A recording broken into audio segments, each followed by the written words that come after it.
Hi, this is Lance Johnson with the Fort Builders. I hope you're having a great day. Before we get going here with the interview, I wanted to just take a moment and apologize in advance. After spending some time trying to edit my interview with Stephen, the audio, it just couldn't get it to come out like I wanted it to. The quality is lacking on the audio, but rather than scrap it or try to come back and do it again, I think you lose some of that authenticity, the moment from the first time that we sit down. So I just wanted to tell all of you that, again, if you listen to this, appreciate you doing that. I can't say this enough. Thank you for your support, for listening to these podcasts, and for being part of the build. It means so much to me. Thank you.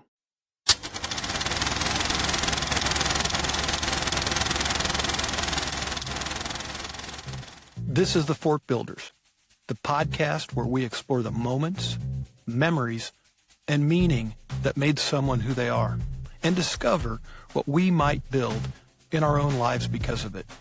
I'm your host, Lance Johnson. Welcome to the Fort. Let's begin.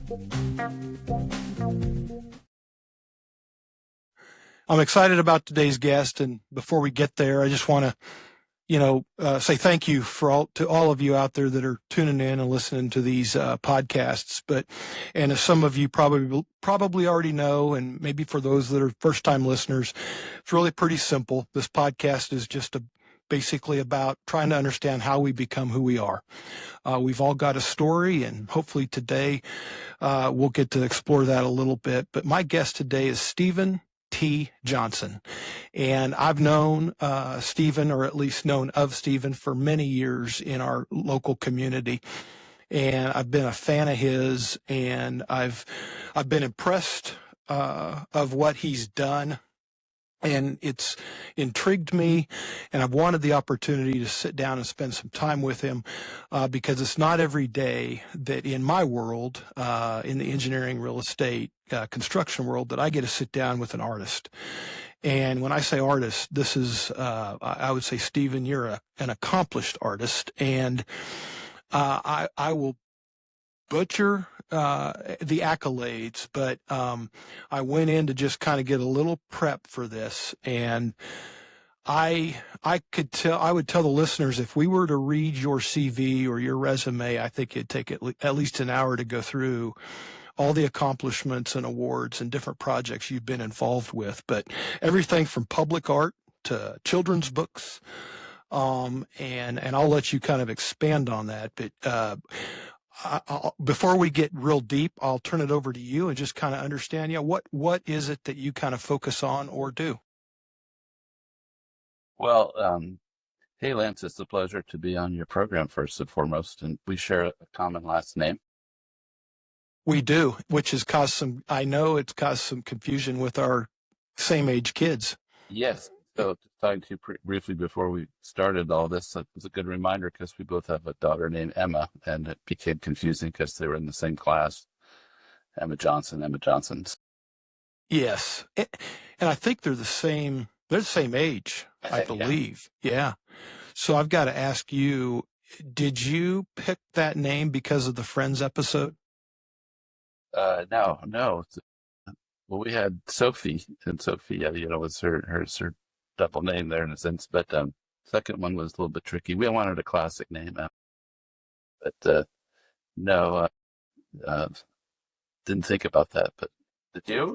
Well, we did not. We named our daughter and actually had our daughter.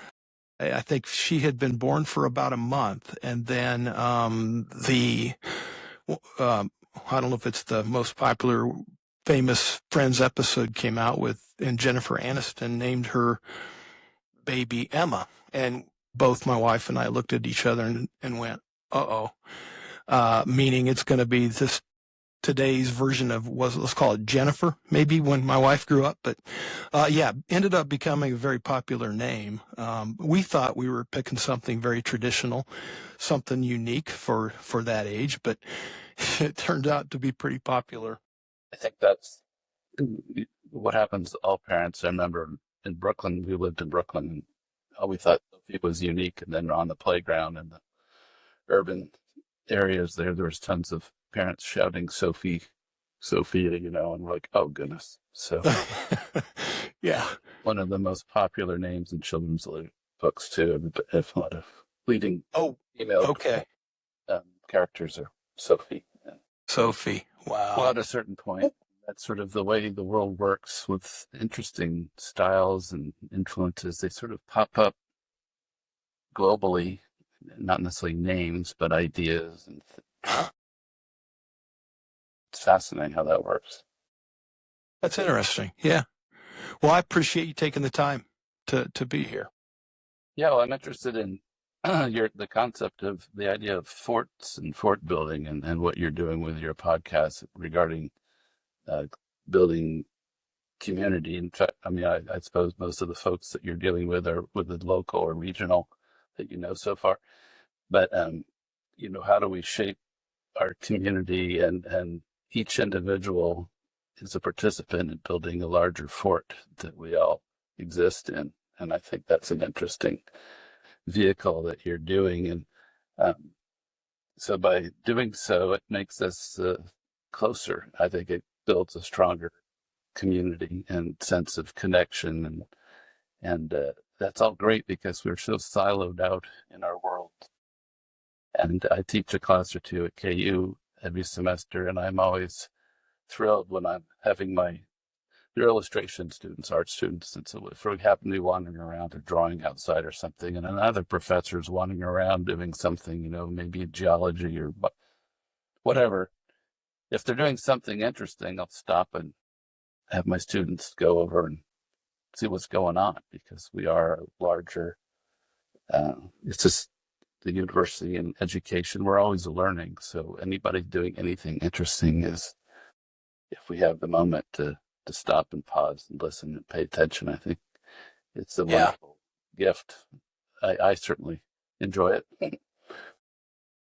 You just said if we have the time. I like that. I mean, that's really the key, is if we've got the time to kind of stop and listen, or sometimes we do have the time, but maybe we just don't recognize it or use it in that way.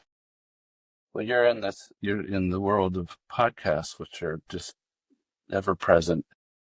So I'm, myself try to figure out, what am I listening to? Do I over listen on too many topics? I go down the political rabbit hole, which doesn't leave me in a good state. I listen to music. Maybe, what if I think about, because, things are happening so rapidly right now, it's really hard to know what to do with it all. And so go to something, listen to something that's mindful, meditative, something about poetry, somebody reading. If they are sharing an idea that you can just meditate on and build upon and step aside from the chaos of what's going on, is a healthy thing. And I need to remind myself I'm doing so right now on your podcast, to do such a thing. That's right. Right. All right. Yeah. Well, I think I'd kind of mentioned to you before we got going here, that, you had kind of asked me why you, and for me, it kind of goes back, and you mentioned Fort, but it goes back to when I was a kid. I was big into art. It was a big part of my life, going through grade school, then all the way up through high school, and then creating forts and doing other things and projects. My brothers would attest to me. I was the oldest of three, and I was usually the one making something, and they were the ones kind of playing with it. But I don't know that I ever looked ahead and saw myself doing art as a career. I really enjoyed it. I still do enjoy it when I get the opportunity to create something or make something. And I do that and through other ways. But I'm always fascinated, well, one, just in people's stories, how they get from somewhere to where they're at now. But definitely somebody like yourself that that does something creative. And it's very impactful for those that see your work and are able to enjoy it. But um, I'm just fascinated. So I would call it, let's call it the creative types. I see it in my kids. And so just real curious as to your life and, how do you get from however you grew up to making that decision. Was it intentional? What kind of path put you on this to get you here? Well, there's so much to say. Well, first of all, I would say that, to throw kind of reflect on you. I liked your podcast. It's a 6-7 minute introduction of your program, and the history of your father building and putting, I think, was it a big pipe in the background in your backyard, and so the pipe for me, and you and your brothers played fort and all kinds of imaginary things in there, and I think the pipe is a metaphor for that cardboard box that we as children played with. A toy comes in it, but the box is always needs to be more Fun. thing because Yeah. it's about imagination, and I think imagination is where um, all of your guests, past and future, will show up in what they do in their life. It's through imagination. How do you imagine yourself? I think we're constantly reimagining ourselves. At least I am.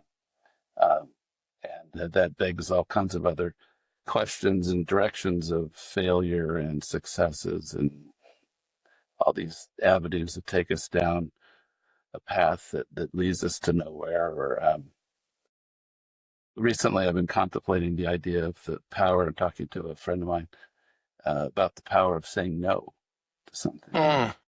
And there's a lot of good energy in that, but it takes some guts sometimes to say no to a project that could be whatever it is, financially beneficial, or it could have other kind of aspects, but to say no so you can then allow yourself to not get trapped in some journey that's not taking you anywhere. Your story's not developing, you're not growing. It may take you down a wrong path. So it's something I've been thinking about.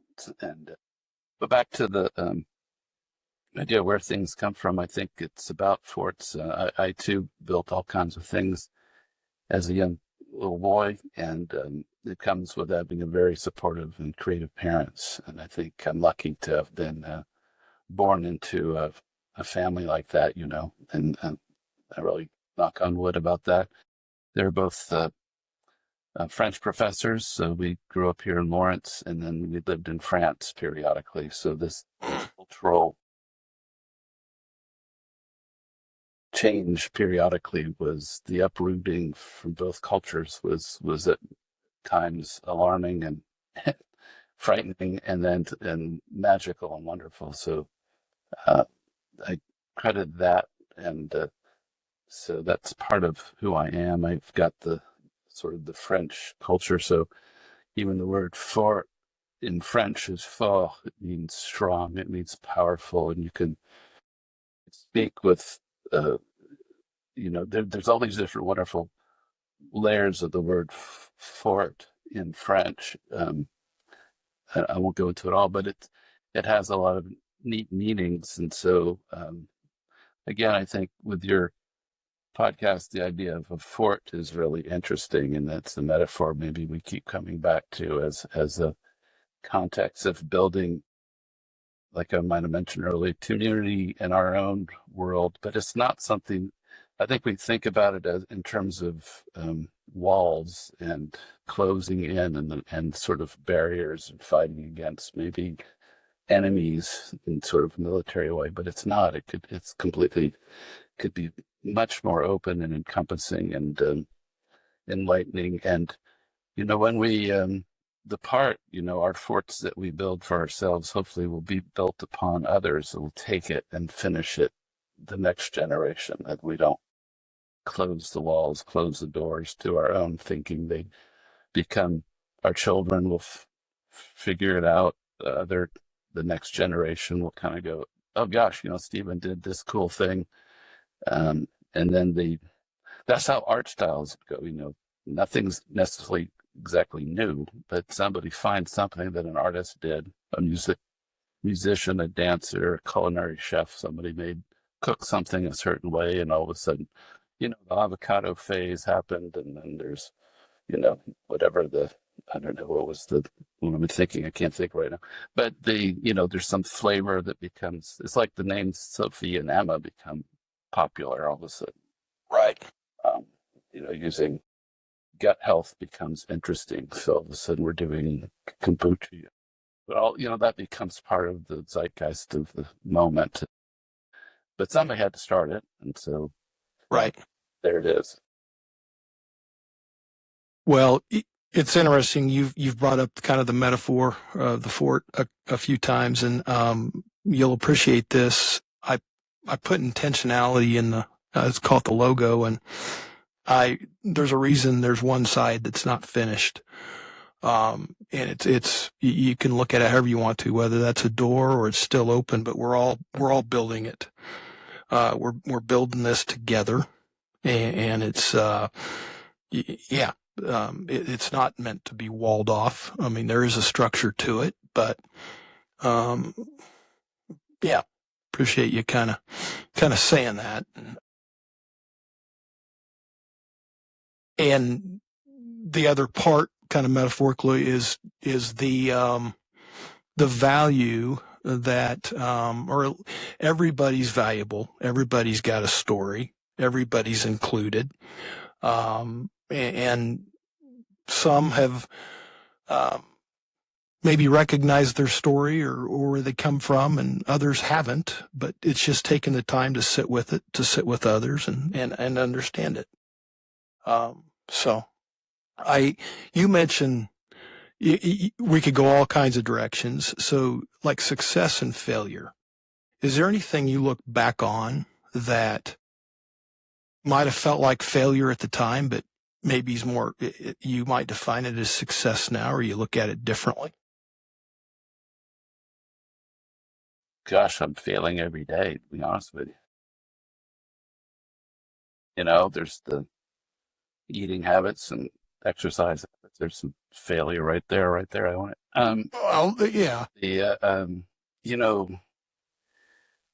uh, oh gosh, like earliest one was making a basketball for the wrong team, in fifth grade.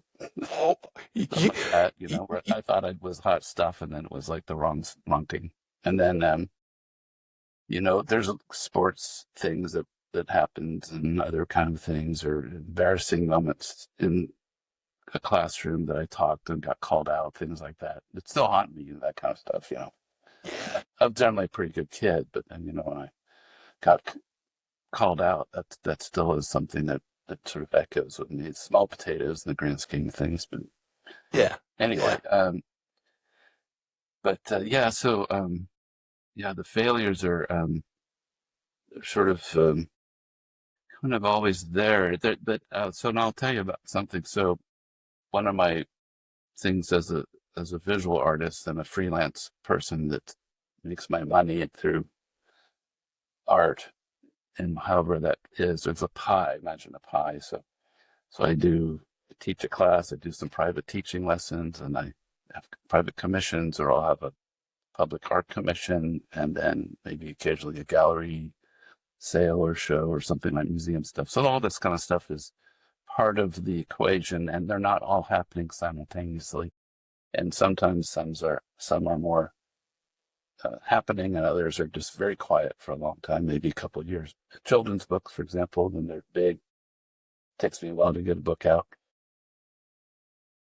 But a couple of years ago, I applied for public art commissions, and these are kind of grueling. So, for example, I just submitted for the Tampa International Airport. They're probably going to get 700 to 1,000 applicants for maybe half a dozen or dozen finalists, of which they'll Wow. award 4 or 5 commissions, right? So this is kind of what's going on out there. So over the years, I collect all and we don't know, maybe, hey, fingers crossed, that might be more. But I got an email from the project manager saying, sorry, you didn't win it, that kind of thing. You're not accepted for things. So I kept them all. I still do. And I had them categorized under failure. Well, it hit me, a couple of years ago. No, it's not failure. I'm just not being selected. It's like you're an actor and you go for an audition and they go, gosh, you look great, but man, you're done, or vice versa. You can sing and dance and do everything and talk exactly like the characters needed, but you're just not the right height or whatever. So you move on, but it's a part of the job, and I show it to my students or talk about it as part of the craft. And but it keeps you humble. And, at times it sort of kind of hurts, but it depends on what your investment in the project is. And so this is sort of an ongoing part of my job, is to apply for things. And then on occasion I'll win one, and that's great. Yeah, and I would assume maybe is there learning in that trying? I guess I mean, you're learning and you're trying, and does it make you better potentially for the next one? Yeah. Well, it does clarify to make better judgments on what am I applying for. Is my work suited for that? And part of it is in this case, is the verbiage of what the project is clear about what they're looking for. If they're not clear, then they want a kinetic sculpture as opposed to a mosaic, and you don't know that, and so then you're wasting your time applying for such a thing. And as you know, with your work and engineering and construction and building, and how important anything is that's physical in a context can be, that's also part of what's interesting.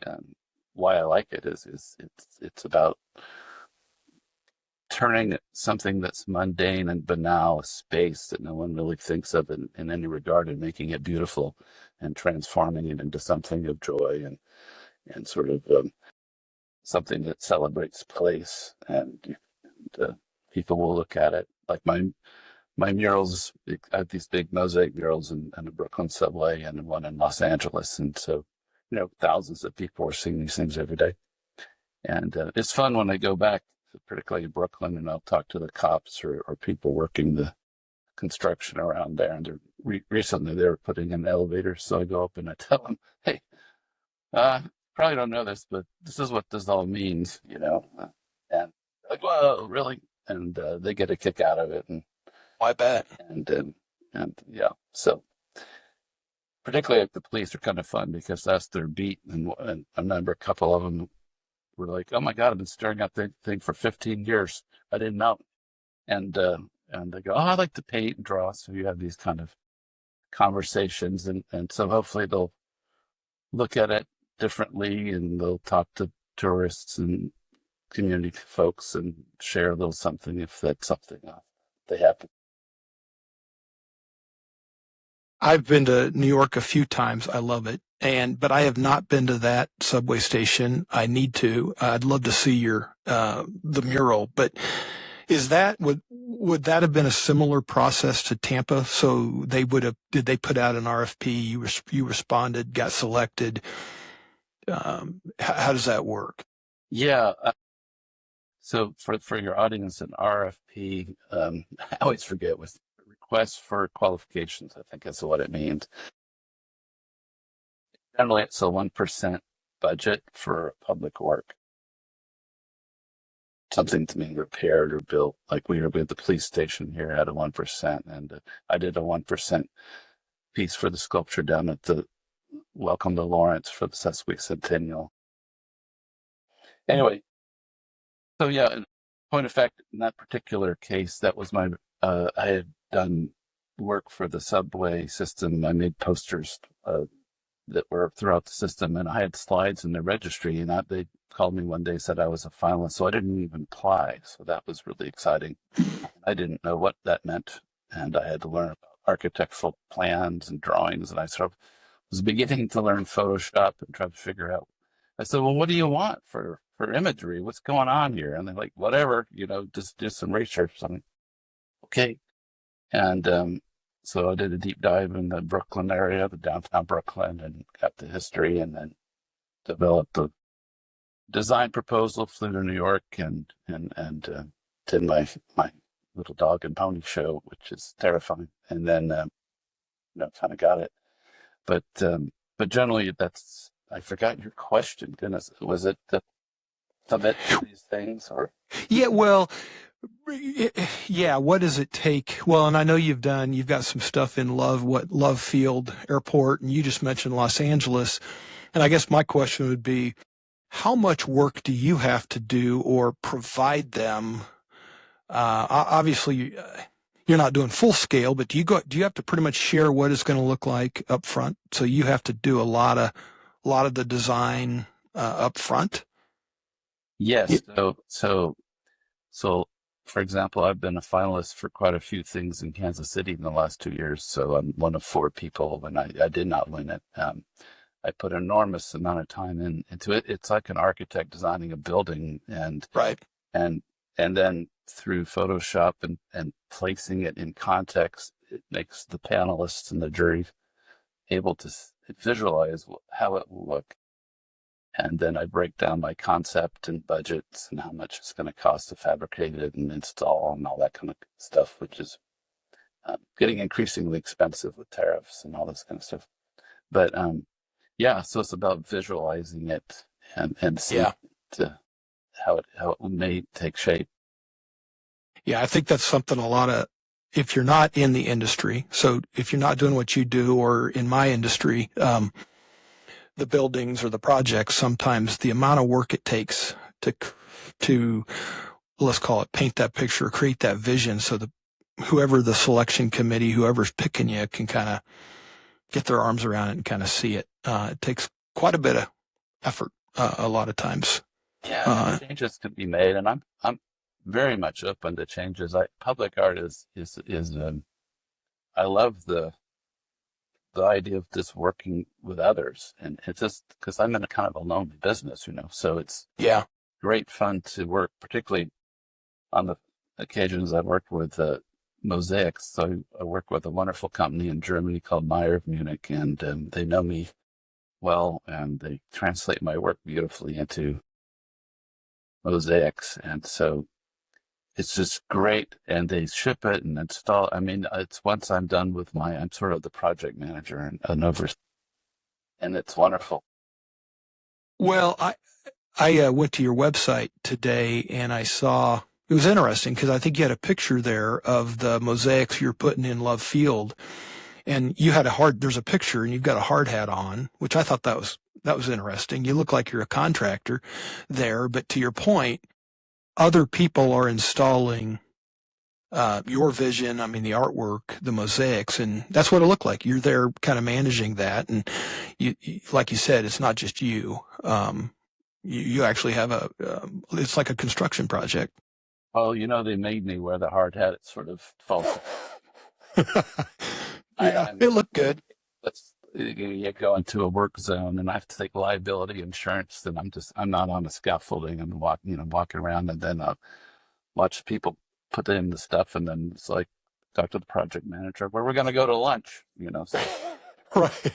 so there's that, but it's all part of the deal. And yeah, so as you know, in your work, how all the different people that are part of making building is so again, it's a fort, right? So this is kind of an interesting thing. I would say with the public art, it'd be nice if some of the art was part of the conversation as buildings at the beginning. So they're not like, let's build a building and then put something on it. Many times it works, but other times the organic aspect of creativity and vision is something that would be better suited for any con. Even privately, if you're building a swimming pool or whatever, if there's somebody who wants a mosaic around the pool or something, and I mean, if it's part of that whole organic private commission kind of thing, would be very interesting. And that's Absolutely. Yeah, in my world, the more you can get whatever pieces are going to be part of it up front, part of that planning process. So that way you're talking anywhere from the scheduling of when it comes in, the materials, it can affect potentially how you build it. But yeah, I don't know if you saw today's paper. It might have been today's or the last couple. I was catching up, but it was talking about public art here in Lawrence and the idea of murals, more murals or public art in our parking garages. And the concept, or at least one of the quotes, or at least some of the information out of the article was there's statistics and data out there that suggest crime or vandalism or graffiti goes down or is less in an area that's, let's call it, has public art. So there's somewhat of I guess, they can trace with some data that shows, it can be good for an area. That's long been true. I know from my Brooklyn mural that went up in 2004, 2005, and it's done very well. And in other public art pieces in the boroughs of New York City and even more problematic areas, let's just say, the idea that the city has invested in doing something positive for the neighborhood is always been very well received. Yeah.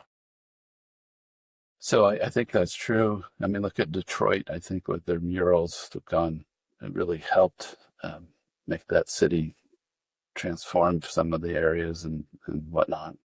Kansas City's barrels. Yeah.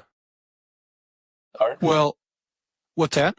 Oh, it's just the art in any fashion, whether it's more performance spaces, food trucks, local culinary little niches, stores that are unique and locally owned. All these things add to the fabric of building our fortress of community. There you go. Yeah. Well, I can relate to your basketball was not my strong suit either. I also will admit. So I was probably on the C team, always on the bench, and I got the opportunity one time to play. My parents were in the audience, and I scored on the wrong goal. So finally got a chance to come in. Didn't score on the right goal. But where I'm going with this is since you and I were not good at basketball, as a little kid, did you start out right away good at art? And were you doing art from as far back as you can remember? So, yes, evidently I did. And for your audience, I grew up with a very talented dad who's my grandfather was a professional artist, and he died before I was born, but we had his art growing up around, and I always had one of his beautiful drawings in my bedroom. And my dad went into languages because his father, my grandfather, it's hard being an artist, even though he won a lot of awards and was celebrated and that kind of thing.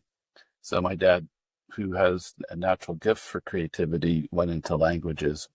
But lucky for me, his ego with creativity was none. So he had all this creative energy, and he helped me make things like, just to bring it back to the fort idea. So I thought just the visuals, like, you remember these little knights like this, these guys, and you could take all these little things off.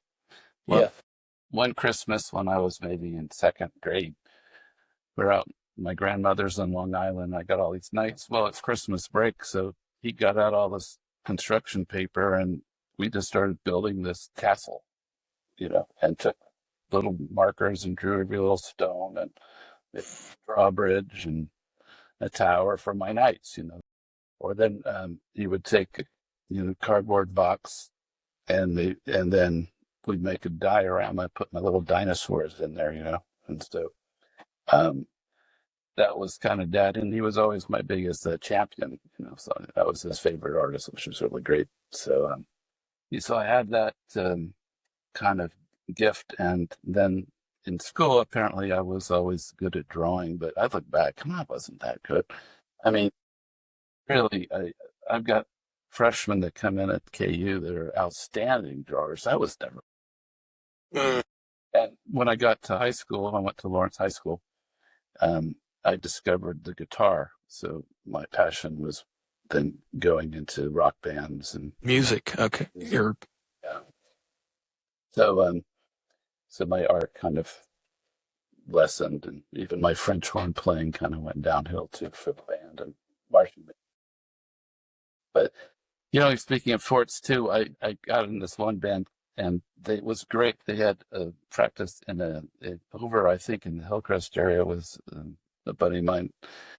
His folks had a bomb shelter, some sort of a tornado. Oh no, it was a tornado kind of a thing, and they had transformed it into an entire rock and roll studio. It was phenomenal.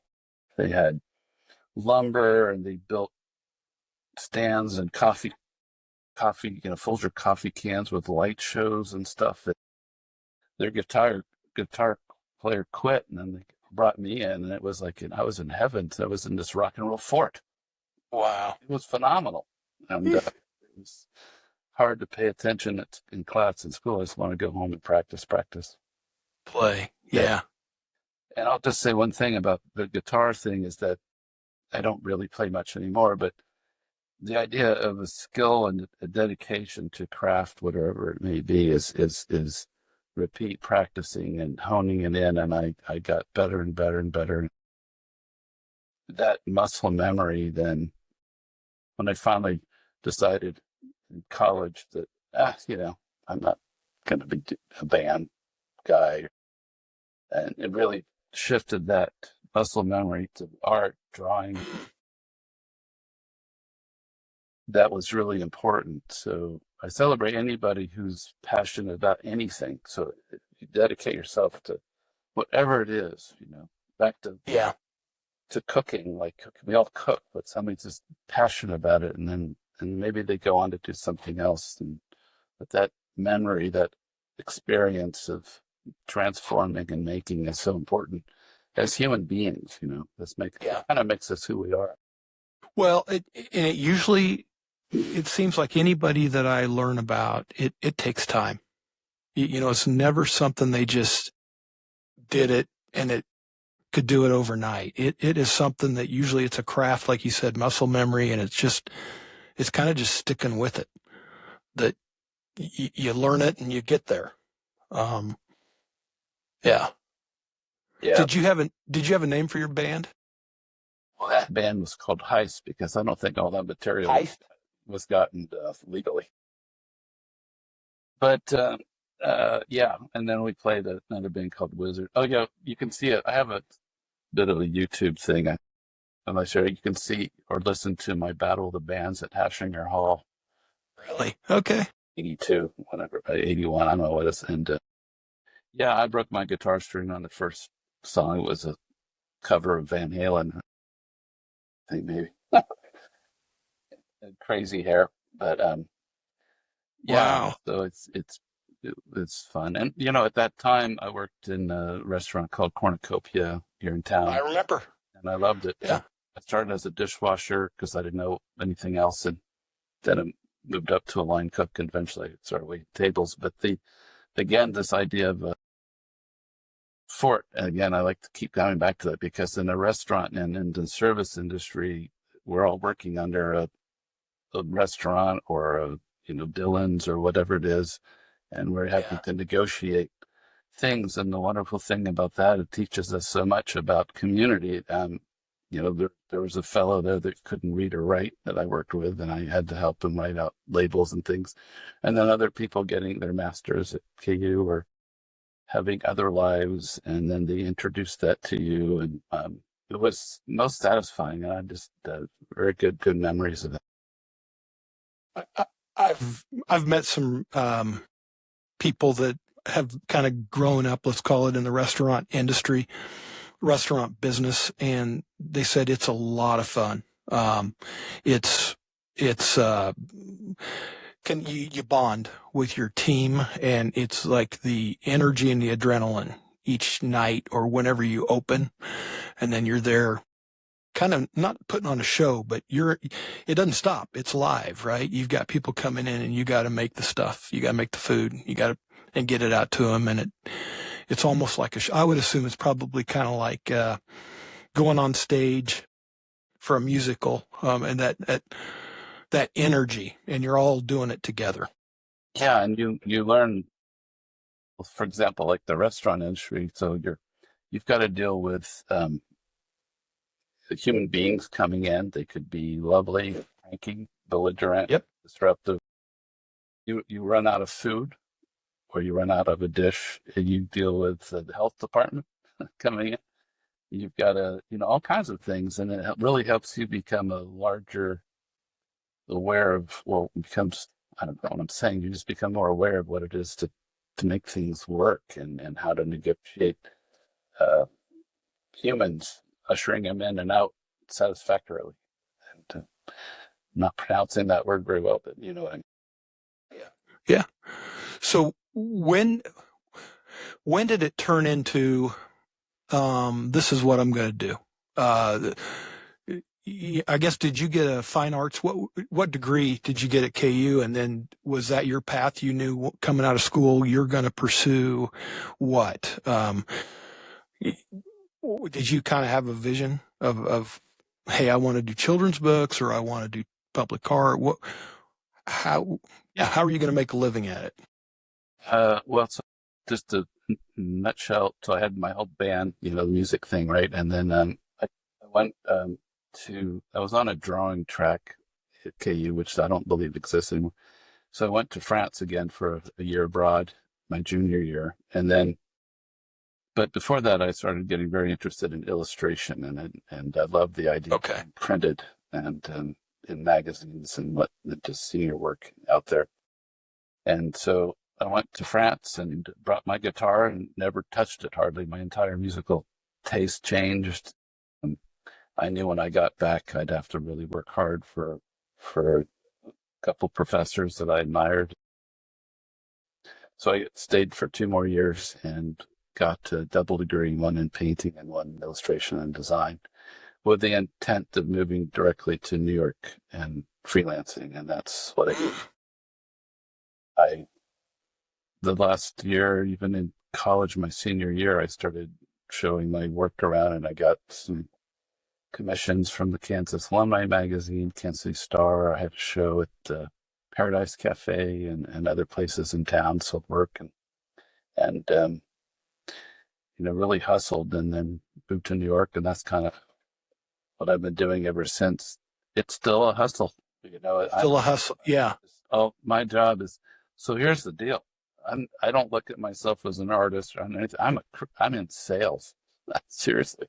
Hey, your listeners, if they want to come over to my studio and look around, and I'd be happy to. And I'm selling art. I'm selling ideas. I'm selling my public art, my children's books.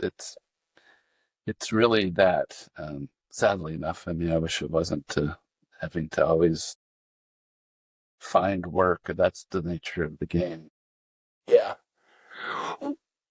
Well, yeah, but okay. So are you able to then, and this is something I would tell you, my daughter has said to me, she's incredibly talented with art, and she has said, but she doesn't want it to be her job, because then it becomes her job.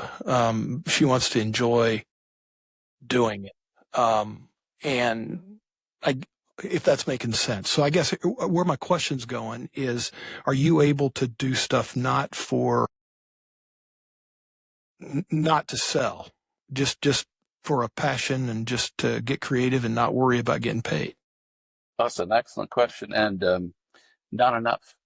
I love problem solving. So whatever the context is, I like to create moments of discovery for the viewer. Again, whether it be in a public art piece or a children's book or something that um, I have a very wide breadth of ideas, and I'm working on all kinds of different things simultaneously, and that's kind of the fun thing to do.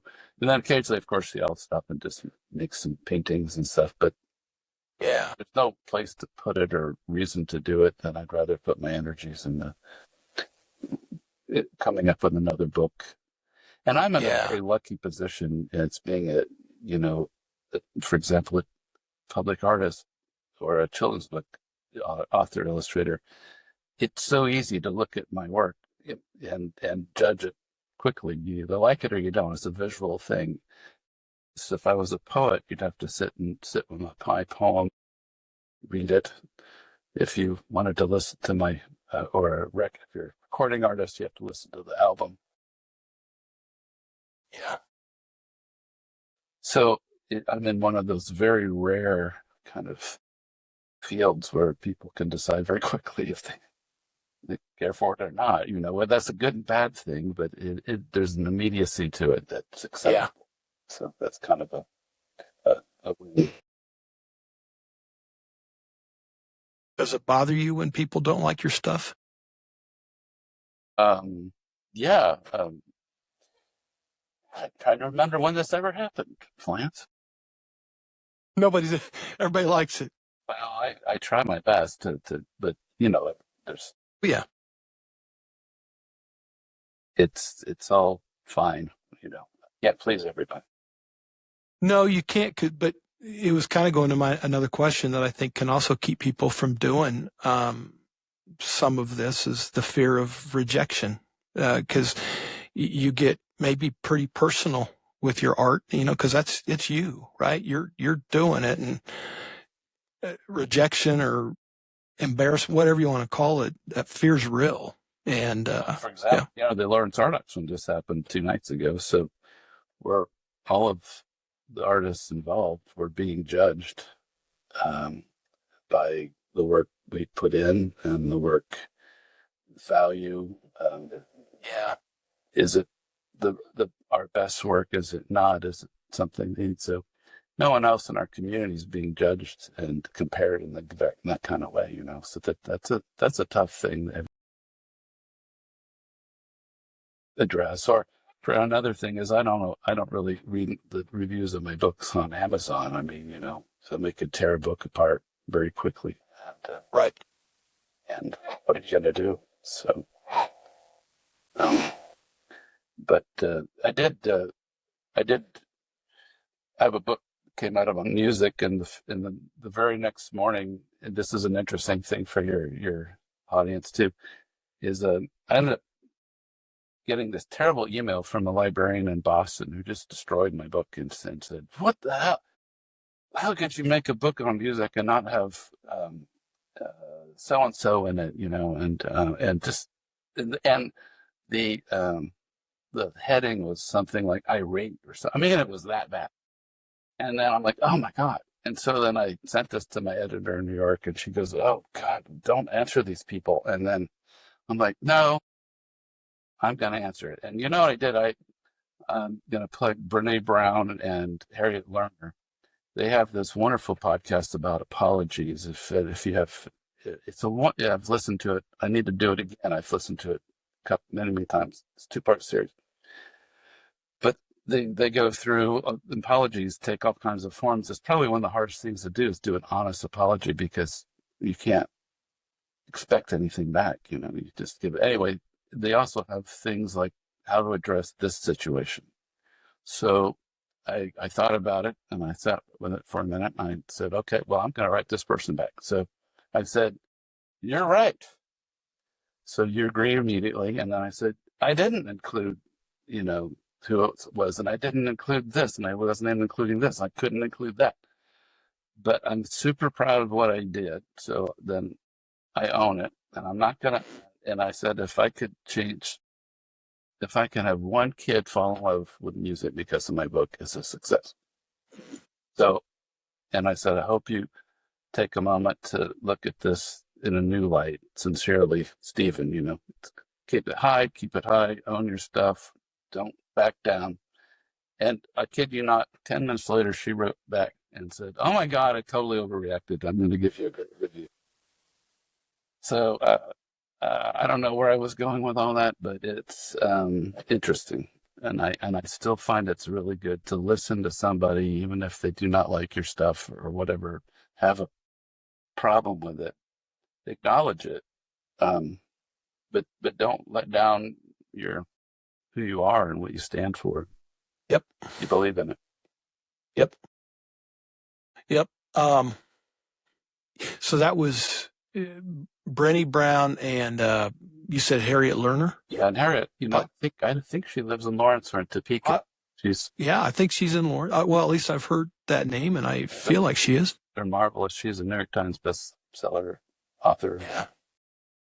Okay. I'll have to check that out. Of course, Brene deals with vulnerability, and I think that's kind of key too. As I think as humans, at least as I age, I'm more vulnerable, more empathetic, more open to grace, and I think I feel that there is this sort of counterpoint to the chaos in politics that are happening right now, but there's a larger sense of understanding and shared humanness that's arising slightly. I'm optimistic about that.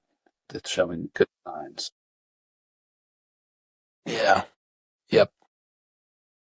Well, are you still playing music now? Um, Now I have my piano, and I've got a hidden sitar someplace. I have a dream of actually getting to make work, more soundscapes or like movie scores. Okay. Yeah. I like to create kind of meditative zoning sounds. I call it music to paint by. So it could be like an hour, 2 hours of just music, but it threads in interesting motifs. So it's just not a droning, minimalistic kind of thing, but it has different organic sounds picking up recording sounds of actual machines. Like, for example, when you were growing up, some of the builders in the backyard, and when you watch your dad and when you built your own things, the track, all the different equipment makes interesting sounds. So if you record it, there's an organic sound, and then you run it through a filter and it becomes a beat. It's much more interesting than just pushing a button and having a digital play out. There's an imperfection. I think what makes us interesting as human beings is our imperfections. It's not the mechanical, stuff. It's our missteps, it's our missed beats, and then Yes. then we get back in line again. And those kind of little seismographic charts are really fascinating.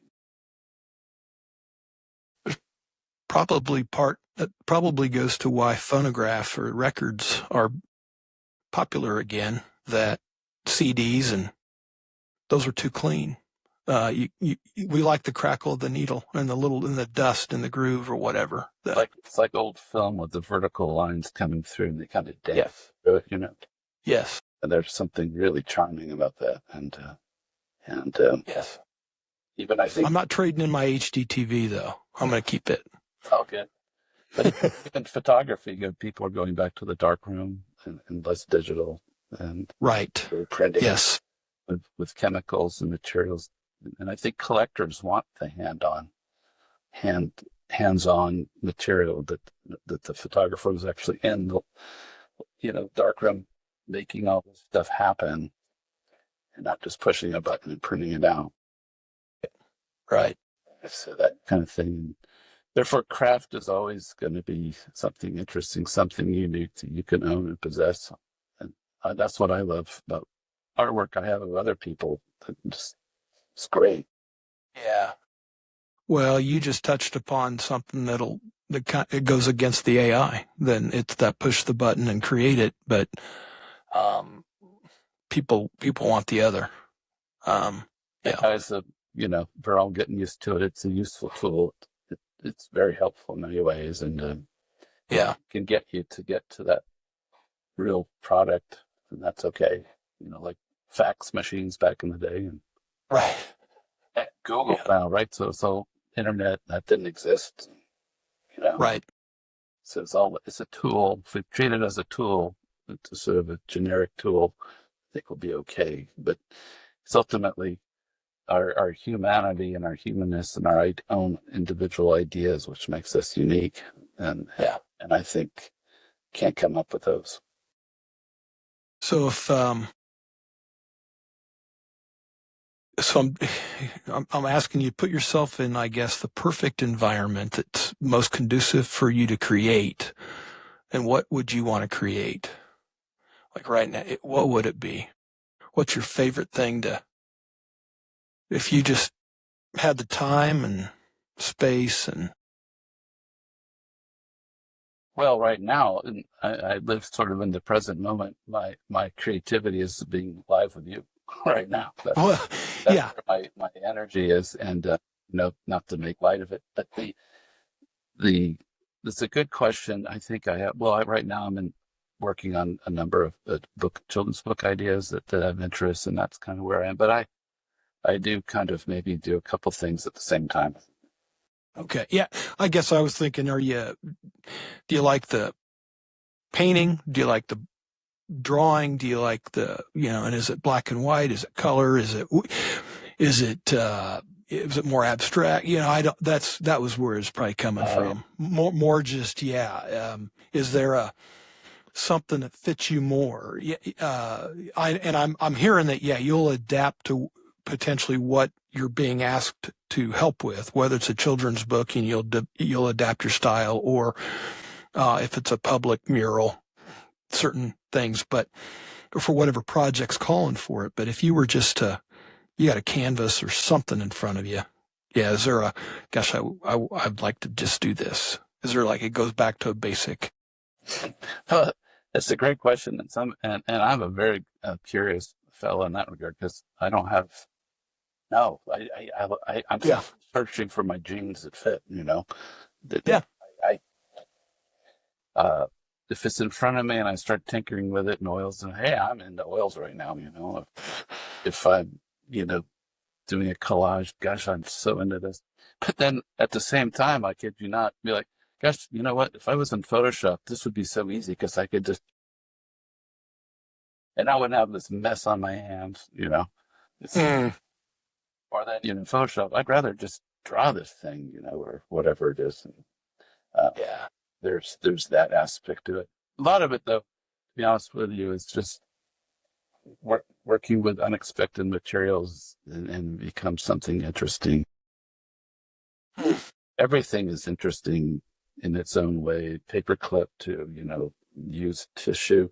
I mean, if you light it a certain way and do a painting of it, it becomes this gorgeous sort of fabric, like a Michelangelo marble detail. So everything is potentially wide open for creativity or being touched by it, and it doesn't again have to be an artist that does that. It could be somebody else that shared something and makes you see something differently, and then you're like, wow, that's cool, and then you have a memory of that or an experience. And again, I think we're building experiences, and we're each one of our own ways. All your guests to come on, and they'll be coming on and talking about experiences and how they see the world, and I think you always have good people that want to make our society stronger, better, healthier. And your podcast is playing a part in bringing us together, and it's neat because we haven't seen each other in quite a long time. I think this is fun, so we'll probably off camera, we got to keep going with this, get coffee or whatever, but. Exactly. Yes. And, yeah, I've already had that happen with a couple other yes. Yep. And then I'll bring people to you and you bring people to me. I mean, this is part of this wonderful sort of ecosystem that, yeah, Yep. and you've had other guests, I think, that have a podcast too, and then they bring other people, and then, just keeps, and Lawrence is such, in particular, this town is very wonderful, and the amount of talent. And I always like to say that Lawrence is, everybody's known for something, right? Got a business, or you're a dentist, or you're a whatever teacher. But my gosh, you didn't know you take people like alpine skiing, and then you what? Oh yeah, I'm a guide and I take people to Himalayas every summer. What? I didn't know that. You're going Yeah. sushi chef at home. I didn't know that. So we have all these other gifts and talents that lay hidden and to be discovered, and they're not just our labels that who we are as seen by society, which is okay. I mean, we got to have a Right. position in life in some regard and make a living, but I think we're so much more complicated and interesting than it is. No doubt. Yes. Yep. And that's a huge part of why I wanted to do this, was to be able to sit with others, have the intentional time, like you said, be present and just talk about whatever and get to know each other. And if not for this, I don't know. When would you and I have gotten together? I don't know. But I've already got a couple people, I think, getting ready to come on that I've never met them. And it's just fascinating that I guess through this medium, it opens up that opportunity to be able to meet someone and just hear and learn about them. Yeah, I think you posted something on LinkedIn. That's where I saw your initial video post on your program and commented on it or something like that. You did. Yeah, I think, you took the bait, I guess. And I guess. I think I went fishing because I'm all in about the tails. So, anything I guess, like you said, you're sitting here, you're not looking outside our conversation, but the proverbial fort, is there something you're working on or excited about coming up or that's out there? I have a variety of private commissions, portraits, and things like that. If people are out, the audiences are interested in having a portrait done, and that's something I'm good at, and animals, people, but also abstracts. I'm working on a big piece for some friends. That's a good point. Part of your CV, you'd mentioned that you'll do private commissions, right? Can hire you to, Yeah. So I'll put your contact information in the show notes and provide that. But people will commission you to, like you just said, do portraits, pets, or other things. Shout out to all my artist friends here in town too. I mean,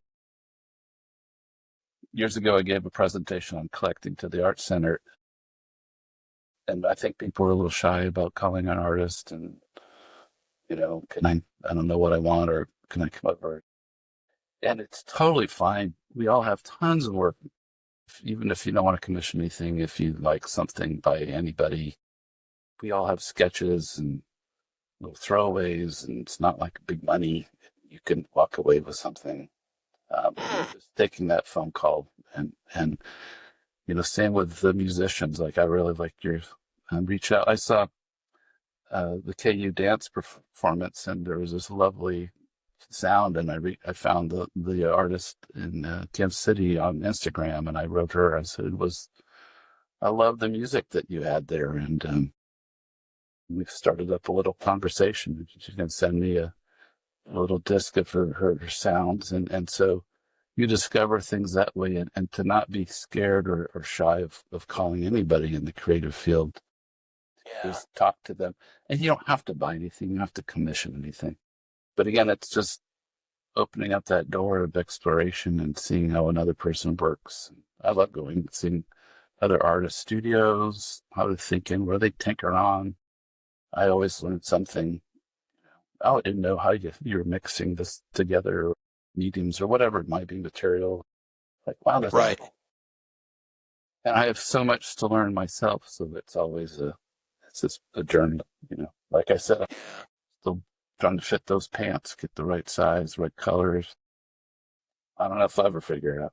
And you know, I will say, I hope I never do, because be aware of those who know exactly what it all is. You know, Yeah. we don't, Right. and that's part of, again, that lovely uncertainty of discovery. Like, it comes back to that round, big piece of conduit in your backyard. You know, the discovery. What is that cylindrical kind of shape can you make out of it? And what's that cardboard box telling you? Yep. Yep. Yep. So that's why you're an engineer and you're a designer. You're doing a builder. You're doing all that coming from imagination too. I mean, you know, it comes back to that as a little boy. Yep. It had a big, uh, yeah, it was a big part of my life. Yeah. Too, the introduction video, is that you and your brothers? Yes, it is. Yeah. We're on, I'm trying to think what home site that would be. That would have been, yeah, that would have been the home site where we had that pipe in the backyard. Yep. Yeah. Yeah, I think it was Country Lane was the name of the subdivision. But yeah, I watch it and I don't know how much you see in that. It's probably not all there, but I've seen the longer version and there's footings with rebar sticking out. And yeah, and my little brother is just you know, he's, I don't know, year and a half or something there just running. And I watch it and go, oh gosh, don't, you know, but back then that's just the way it was. You're before seatbelts. That's exactly.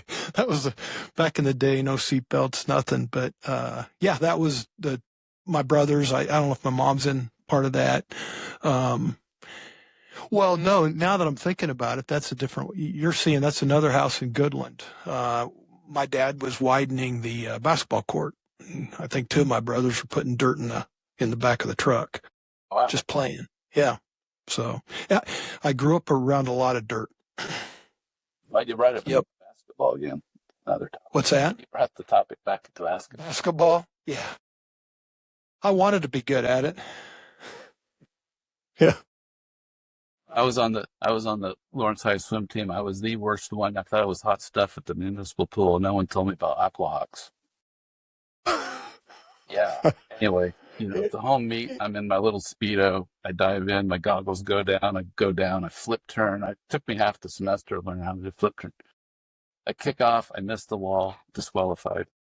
Now there's something, right? Yeah. You're in high school. Yeah. Everybody's looking at you.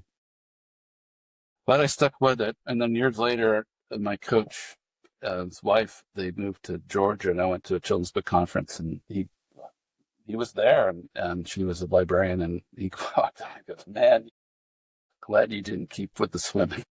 Did good job with the kids' books. I'm like, thank you, coach. Yeah. Thank you, Coach. But, you know, it's part of our history, you know. Yeah. And, Yeah. but it was fun times. Well, I appreciate the time today. You got more you want to share, or I've taken up a lot of your time, and No. want to be aware of that. So. Well, and you know, anytime you have more questions or anybody else listening wants to reach out, I'd be delighted. But thank you for the opportunity to talk to me and to listen to whatever I may have just said in the last hour or so. So I hope it was worth anybody's attention, but I appreciate yours very much. Thank you. Yeah. Be up for this. Appreciate the time, and I will take you up on let's get together. Yeah, I'd very much enjoy it. I think I will probably, even though I think you dressed. I tried to, because I have all these different colored glasses, and I don't remember. Oh, and you came back. You can't tell. I'm not going to probably insert it. I think I'll just say this is what's called bonus or bonus material or encore or whatever. Yeah, I don't know if we talked about it, but the idea of building something that you make yourself and then taking it down again. Yes. When I lived in France, we lived near Arcachon, which is amazing sand dunes outside of Bordeaux, France. Mhm. And anyway, my folks would pack up lunch and dinner, and we would spend the whole day out there, my sister, and till it got dark, and it was just beautiful. But my dad and I would make these forts with sand. You can hold sand and it trickles, and you make these castles, and Yeah. we'd get the water going in, and it'll look like Versailles at the end. We're doing this for 8 hours, and so that's this massive thing, and people would walk by and look and admire it, and then we'd destroy it at the end of the day. So the people that didn't know we made it were horrified. They Oh, walk by and they'd go, "Oh my gosh, what are you doing?" start So yelling at you. Yeah. it was our thing. So there's something about it, let's let it go back to the sea, that kind of thing. Yeah. Did you have more fun building it or tearing it down? Oh, building it, really. Yeah. Tearing it down is just kind of Yeah, I'd agree. a period on the end of a sentence kind of thing. And I had more fun. I really never played with the fort. My brothers, we didn't play. We would maybe initially for a little bit, but the fun was in the building it. The fun was in the imagination, coming up with the idea and then doing it. And then once we had done it, yeah, maybe play a little. But the reality was that if you let it go for a day or two, then there's spiders. Sometimes there might be a snake in there, Oh, yeah. and it's dewy, wet grass. And eventually we're like, no, this isn't that much fun. Or in the summer, it was really hot and humid in there, and there was always nails sticking out, and it's somewhere inevitably we'd scrape ourselves on it. And so it was more fun, I think, in the building it. Yeah, we collected, buddy of mine in the elementary school. We made a fort on top of the chain link fence of my parents around a tree with all kinds of found wood and stuff. It lasted for years. Nails and spiders and Yeah. a little bit of cuts and bruises, splinters. Right. Yep. Yeah. But No, it was fun. Good times. Fun. Well, I appreciate you taking the time to come back and join me. Just so the listeners out there, we just spent, gosh, what I was thinking was going to be about 5 minutes to have you back on. You've now given me at least 40 minutes because we had some technical difficulties, and I appreciate you sticking with me. And Lance, for your viewers, it was really exciting watching Lance do this. Yeah, Steven's going all over. Yeah. You need a little, I would just we just finished watching all those James Bond films, on Netflix because they had them. Yesterday was the last day. It's just action editing. So yeah, it's in my back of my head is to like action cut. Oh yeah. This podcast isn't a whole lot of action cut, other than you saw maybe a little bit of me. Well, at least we know the narrative. Some of those narratives just get lost. What the heck's going on. Right. The way they edit those things. Well, the reason I reached out to you is, like I do on all of them, once I get it, I take kind of the raw footage, and really to this day, really haven't edited much out of any of the interviews, but I usually go for a walk or a run and listen to them. And there was a question, or you brought something up, and I just really passed by it and didn't really, I found myself really wanting to know more. And I thought, you know what, if you're willing to come back, I'd love to hear more. And so really, I haven't done that yet to date. And I remember when we were doing the interview, you said it, and then we just kind of went on, and then coming back to it when I was going through listening again, I thought, I'd really like to see if there's more to it. If there's not, so be it. But you kind of piqued my curiosity. You made a comment that when you're younger, you got called out in class, and so okay, fine. But then you made the next statement, and that you go, that still sticks with me today. I can't remember if you said, I'm not sure why, but you said it, you still think about that. And I just thought I'd just ask you, what's that about?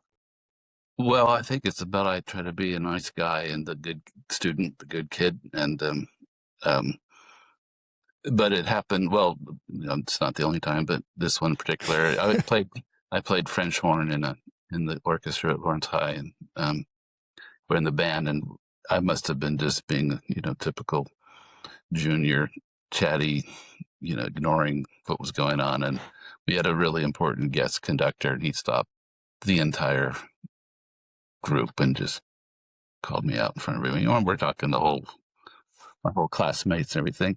I felt like a real heel. So, it's a humiliation kind of thing. So, a little Yeah, bit. I think it part there's a shame in it, So, absolutely. Yep. and so the embarrassment, shame is probably one of the most interesting, complex emotions we carry as human beings. And I think we, are always sort of looking out to protect ourselves from that vulnerability of judgment and inappropriateness or whatever it is. And sometimes we just can't help it. We end up doing stupid things, That's really minor. So, but, Uh, yeah. I hung with a lot of guys that did things that were more problematic than I would have ever wanted to do. And so, they'd get caught and I'd be part of being caught with them, but I somehow got out of it. But, yeah, I was trying to go by the books, be a good kid. Yeah. Well, I can relate to that. And I'm not sure, that feeling in the moment. And like I said, there's some kids that maybe the teacher would have called them out and they wouldn't have thought twice about it, but for whatever reason, it kind of stuck with you, and you kind of you still think about it, right? Yeah, he's a good friend now. My professor at KU. I remember one of our assignments in illustration. I copied another illustrator's work because I really wanted to do something just like him, and I put it up on the wall. And we had critique. He went by and just yanked it off and said, "I never want to see this again." I'm like, "Oh my god!" And so, and he's completely forgotten that episode, of course, but I have not. Yeah. Yeah. So things like that. But that's again, in this, for some of your listeners, this is minor stuff. But anyway, it it's corrective in the sense that you don't want that to happen again. So I made sure that I turned in different work and better work, and Yep. appropriate work, and that kind of thing. So, well, I appreciate you being vulnerable and sharing that. And spending time. I think I've mentioned a life coach, and I guess she's probably part therapist. She would say more life coach, but we've talked about shame, toxic shame, and to your point, it's pretty complex. And I still don't quite understand all of it, but it is something that does affect us. So appreciate you. Yeah. Well, thank you. Appreciate you saying something. Yeah. Well, and I think it's a topic that affects so much going on in politics and beyond, and why people do certain things, scared of being shamed, or even as we're now being recorded, and how we look and how we present ourselves. And we're such a visual world these days, not that we've never not been, but we make more decisions visually than any society ever. I mean, with Instagram and TikTok and everything, we can decide immediately what we like, don't like. Well, to your point, I don't know if I would have been more how do I want to say this? When do they say I was this many years old when I learned this, but I was this many years old when I decided to do a podcast, and I wouldn't have done it all those other years. Kind of to your point of somebody the other day said their bucket of, I don't want to cuss here, but their bucket of effort is full. And maybe that's coming with, you get to a certain age, like where I'm at, and you just kind of say, you just do it. So there was many years that I wouldn't have done this. I would have said, I'm too embarrassed, or I don't want somebody hearing me. I don't want somebody looking at me, or, what am I going to look like? All that fear. Yeah. Yeah. So, in my case with art too, there's lots of work. What do I want to do? Contemplating even pseudonyms to do work that no one would know it was me, and then it allows you to be very free. Who knows? And if they find out it's me, who cares? It's an interesting conversation. But just the freedom of not having that, I wear a lot of different hats already. So if I want to go to different, completely direction, it might just be a nice way to just do so. I've been thinking about that for many, many years. I can totally get that. Yes. Yep. And so. Yeah. And that's what I think is, and we didn't get really into it a whole lot last time we talked. I started to, in a sense of saying, does it bother you when people don't like your art? And I just think it's so different. Or when you're creating something, that's a piece. I mean, that's you, and I think like you made a comment at the art auction, a few days ago or a week or so ago. There's nothing else like that in Lawrence where people come and they're kind of judging you in a certain way, or at least the art. Not necessarily the person, but in a way it can't but not feel personal. Whereas, I could put together a project or a business proposal that's got numbers, other things to it. But when it's your idea and your vision, and then, so not only that's personal, but then it's also your ability. I mean, there's not much, that's you. And so I think that's what makes it real tough. If you're a singer, if you're an art, if it's coming from you and you're creating it, I think that's really putting yourself out there. Like you're very vulnerable. Yeah, I mean, performers certainly, for sure. There is a wonderful man. He's, I think, past Carl Haas. He had a program on the classical radio stations, and he would talk about music. And I got to see him in New York. He did programming at the Met, and it was great. I was this young kid, and everybody was about 60 or 70 years old. But I loved going, and he would play piano and talk about it, and he would mess up all, here and there, and imperfect, but he had such joy doing it, and it was just great, and that's a kind of a performance. Obviously, he's not doing it in another capacity, but yeah, anybody, when our kids were in high school, and we go to the showtime and all the encores and all that, yeah, and they're up there singing their hearts out, and and then if you get all teary, and it's like, oh my God, when they're really doing it, and they're vulnerable up there, but they're loving it, and yep, and so every place that we saw, I think I might have mentioned the KU dance recently, but there's the students running around and dancing their hearts out, and then I have my students at KU putting their work up on the wall, and it's vulnerable. It's a really difficult thing to critique is the art, because it's so different all over the map. The skill sets are there, not there. They're developing ideas at the same time they're developing technical craft, and and then it's personal too. So how to critique in a gentle fashion that's encouraging. It used to be in art schools, again, they would tear it and trash it and tell you you're a loser and all this kind of stuff. The dark days, right. Years ago, I thought about getting a master's at Yale when I was in my 30s, and I went up there, and they have a thing called the pit. I don't know if it still exists, but anyway, you put your art up, and then the teachers come and destroy it, and you have to fight to prove why you're doing this, why this blue is over here, why this mark is over here. It's a real boot camp, and the students were like, "Yeah, boy, people end up in tears and." Oh man, and all that, and I thought, well, I don't really like that idea, but yeah, it was interesting. But that's seems to be a certain way of teaching. I don't know if it exists anymore, but Yeah. um, Yeah. I think hopefully we get smarter. but Don't do it's some of those. it's different. Like when I was a kid in France, I was in an all boys Catholic school, and my sister was an all girls Catholic school. It was very different than it was here in Lawrence. So we'd go back and forth. But we got our hair pulled and rulers and that kind of stuff back in the day. And, Yeah. Yeah. Yep. so there was yeah. that kind of stuff going on.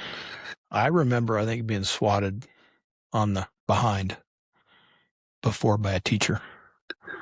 And then once you got into the higher grades, they stopped doing that. But the psychological torture was worse when they would just sit there and you knew they were talking about you and everybody knew it. Yeah. And God, it was horrible. But I loved it. Yeah. It was great. It was great. And anyway, so those are fun memories no matter what. Yeah.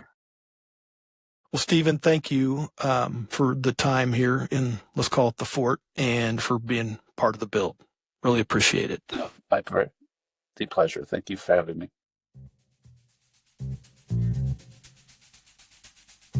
What part of your story might be shaping who you're becoming, even if you haven't fully named it yet? This is the Fort Builders. Thanks for being part of the build.